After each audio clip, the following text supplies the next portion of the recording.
I think this year, we're going to be a better team and a more competitive team with some young, exciting players in the lineup.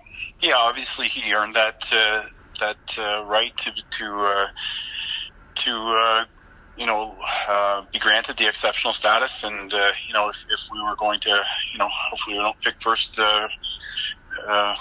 ever again. But the fact that we did have to, that was the year to do it with Shane, and he is still a young player, and we're not going to heap all the pressure on him this year. We're going to try and surround him with some other good players, and he's just he's mature beyond his years when you speak with him, and he's obviously been groomed properly from just meeting the parents and the family. They're obviously really good people and have done a great job raising Shane, and he's going to be a big part of our team, not only this year, but for the next couple, for sure. We've added guys like Frasca and Rowe, and even our own draft picks, Druitt and Murray and people like that. It was a difficult year for them.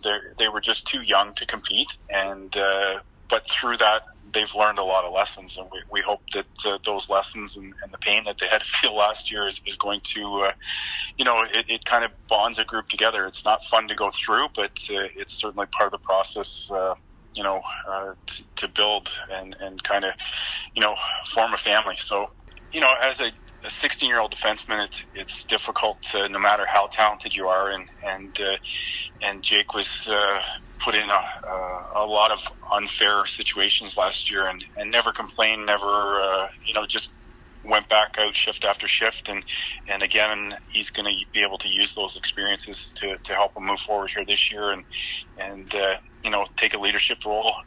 He's already connected with Shane throughout the summer. They've trained a little bit together or skated, and so he's already gravitated to becoming a leader, and a huge part of our team moving forward for sure. We now have some depth and competition throughout the lineup, and it's just baby steps too.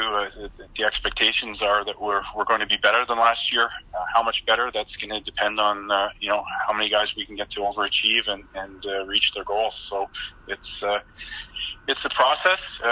It's similar to in my mind. It reminds me of the team. When we had the 2 first-round picks with Roland McEwen and Sam Bennett and Spencer Watson, and those kids overachieved in their first year, and it's a similar kind of scenario, I guess, where we're putting a lot of expectations on younger players, but it can be done if you work hard and believe in the system. I think when he's, this year and next year for sure is going to be one of the top point producers from the blue line, and that was our thinking there. And the power play is such an integral part of the game nowadays that it can, obviously make or break. It can obviously change the tone of a game. So, Billy's going to be a big part of that, and there's room for him to grow in different areas of his game. But there's no question that from an offensive standpoint, he's the catalyst on the back end. You have to be patient and just watch the growth of the boys, and I'm pretty excited about the group. Again, I know where we are in the process, but by the same token, it's a much brighter future. And an exciting brand. Again, it comes back to, we're in the competitive phase now where we should be able to compete. How many wins that translate into, we don't have a crystal ball, but we are excited about the group, and there's no age limit on, working hard, competing, and having each other's back.